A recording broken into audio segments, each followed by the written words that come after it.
Shalom bien-aimés, bienvenue sur cette plateforme Le Réveil des Héroïnes.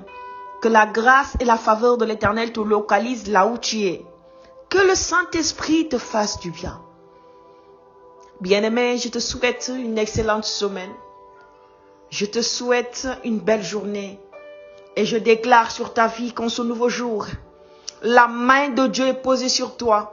Si ton cœur est disposé à recevoir cette prière avec foi, la main de Dieu est posée sur toi. Et la faveur de Dieu se manifeste pour toi en ce jour. Alléluia. Nous poursuivons notre grand thème qui parle de la consécration. Durant tout le mois de février, nous parlons sur la consécration. Nous avons eu à parler des prémices du mois de janvier pour toute l'année 2025. Nous sommes en février et nous parlons de la consécration. La consécration.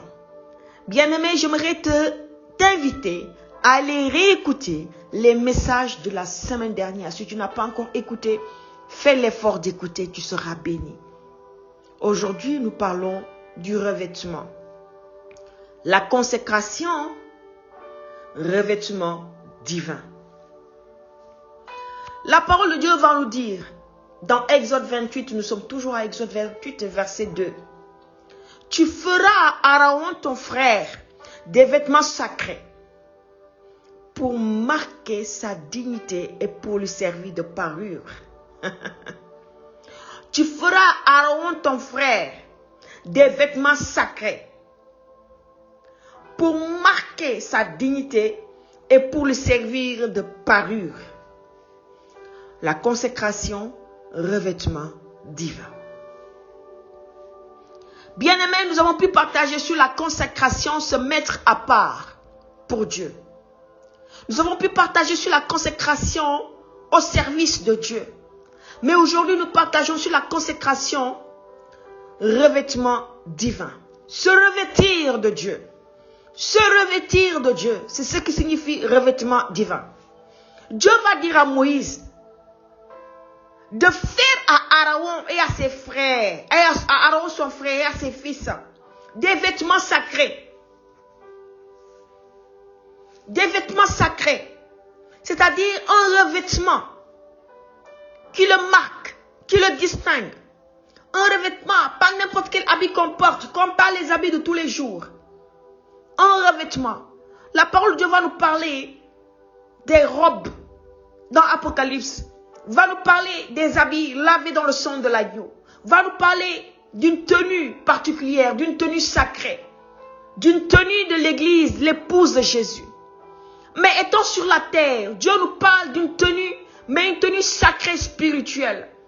Étant enfant de Dieu, si on décide de se consacrer, de se mettre à part pour Dieu, si on décide de se mettre à part pour le servir, c'est sûr que cette consécration, cette soumission va appeler un revêtement sur nos vies. Ce revêtement est divin.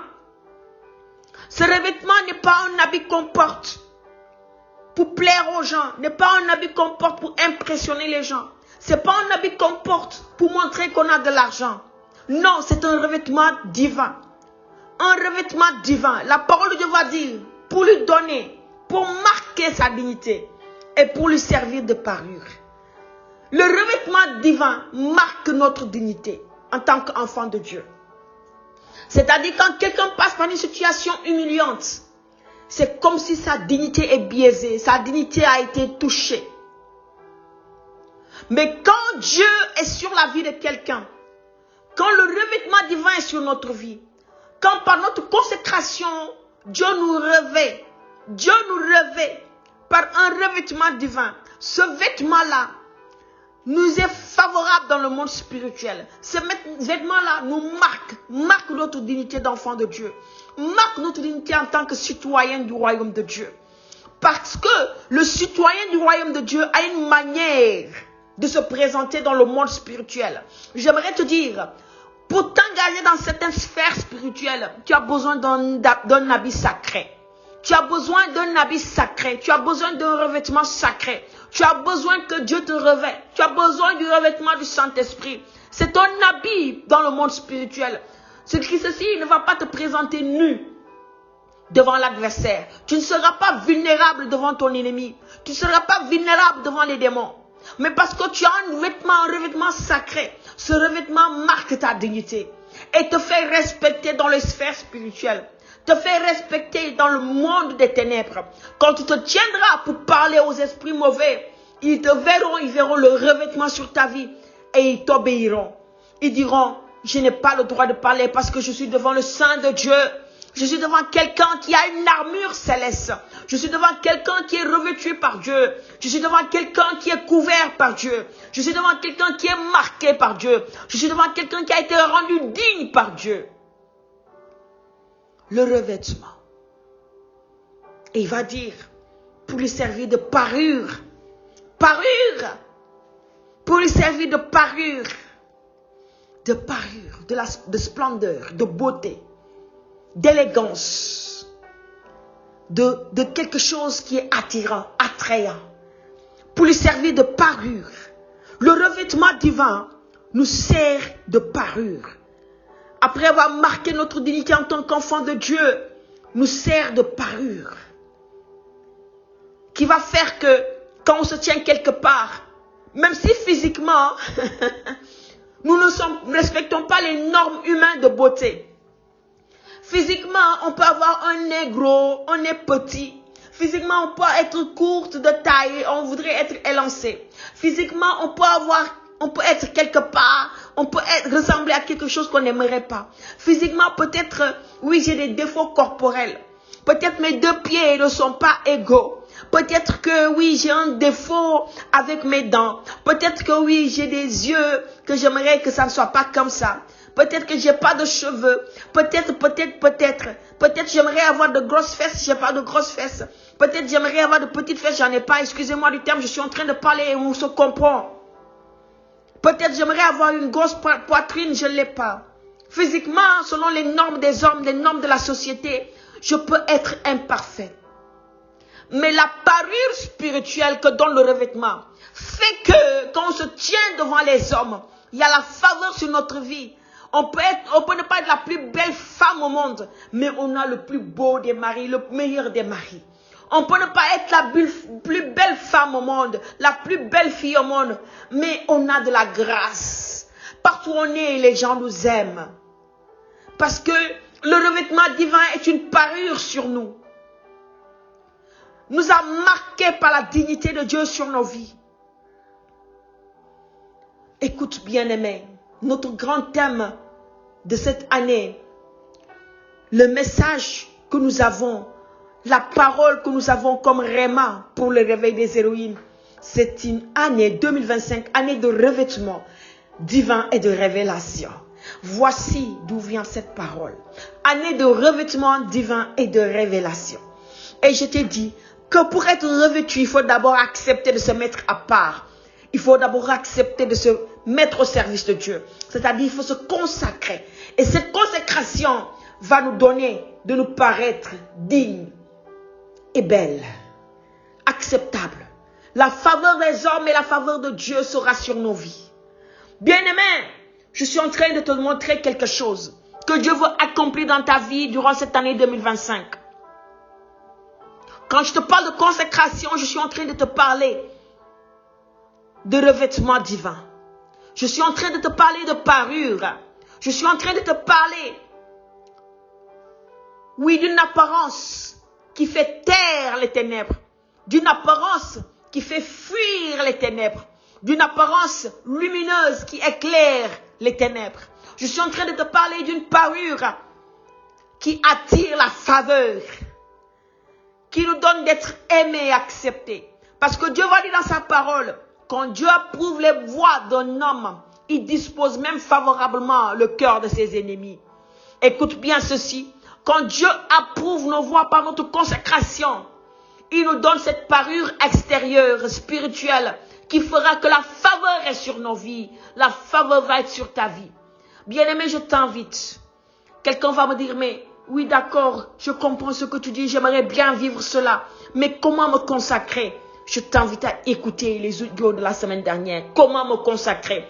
Mets-toi à part. Fais le choix de vivre pleinement ta vie en Christ. d'accepter Jésus comme Seigneur et Sauveur et que cela soit vrai. Il y a des gens qui sont dans l'église, qui disent avoir accepté Jésus comme Seigneur et Sauveur, mais qui ne sont pas réellement renouvelés, réellement en Christ, mais qui sont en crise d'identité, de troubles émotionnels, de combats spirituels, tout simplement parce que leur identité en Christ n'est pas encore marquée. Bien-aimés, se consacrer, c'est de mettre Dieu à la première place comme priorité de notre vie. De chercher le cœur de Dieu. De se soumettre à sa parole, à la quête de la connaissance. D'avoir une vie de prière rangée. De ne pas seulement chercher des choses qui respectent les normes de la société. Je ne cherche pas seulement à m'en sortir financièrement, à m'en sortir étant marié, à m'en sortir pour avoir des enfants.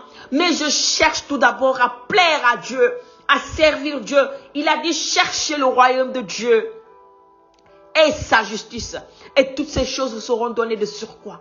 C'est-à-dire, nous devons mettre Dieu en priorité. Nous devons chercher d'abord Dieu de tout notre cœur. Nous consacrer à lui, lui dire Seigneur, voici ma vie t'appartient.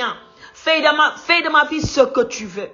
Et de là, Dieu dira, mon enfant, je te fais confiance. Maintenant, je peux te confier de grandes choses. Étant fils ou fille dans mon royaume, dans ma maison.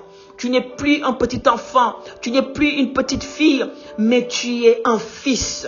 Un fils à qui je confie, oui, des missions.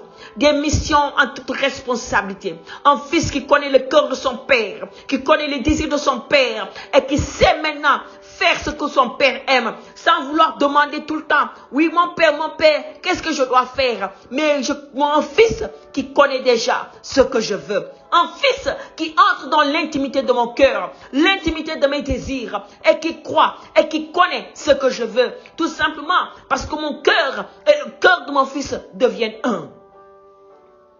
La dimension de la consécration fait qu'on s'abandonne tellement à Dieu, que mon cœur et le cœur de Dieu deviennent un.